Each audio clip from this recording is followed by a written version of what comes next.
Hi there, Warren here. Welcome back to my channel. Today's is roast 50, and this one feels like a nice milestone in the project. Not because it's a particularly rare coffee or a dramatic roast, but it is officially my 50th full batch roast, and it's a reference roast. The coffee here is a Colombia Supremo, roasted on the Gene Café CBR-301. The batch size was 250 grams in, and after roasting we ended up with 209.9 grams out, which puts the roast right around the kind of development I found works well for a balanced cup.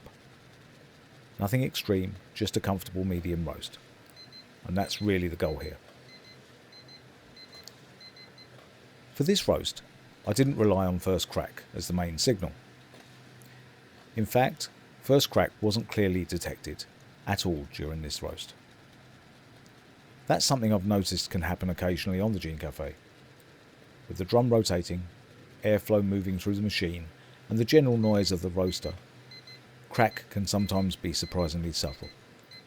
So instead of chasing that signal, the roast was guided mainly by overall roast progression, watching the colour of the beans, smelling the aroma coming off the exhaust, and paying attention to how the roast moves through the browning phase.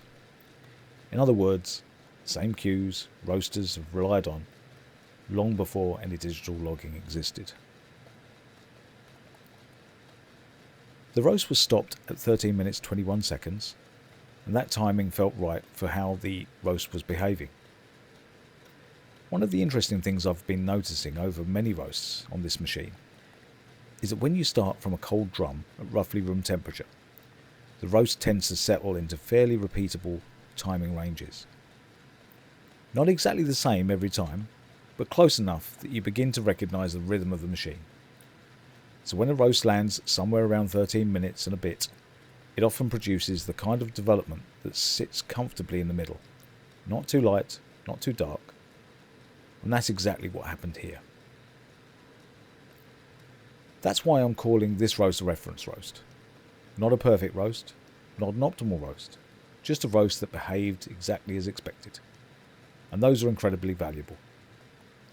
Because once you have a reference point, you can start exploring around it.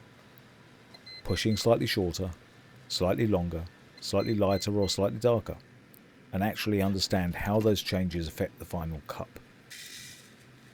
Without a reference, every roast is just guesswork. With one, you begin to build intuition. At the end of the roast, cooling was initiated at 13:21, and here you can see beans in the cooling tray. The colour looks even and consistent, which is always reassuring to see. Nothing dramatic here. Just a steady roast doing what it was supposed to do. And honestly, those are often the most satisfying roasts of all. Roast 50 will now rest for a few days before tasting. And like everything else in this project, it's really just another data point in a longer process. Each roast adds a little more understanding. Each observation helps reveal how this machine behaves. And slowly over time, a clear picture begins to emerge. Because in the end, this project isn't about chasing perfect numbers. It's about paying attention, learning what the machine reveals, and sharing that learning openly, one roast at a time.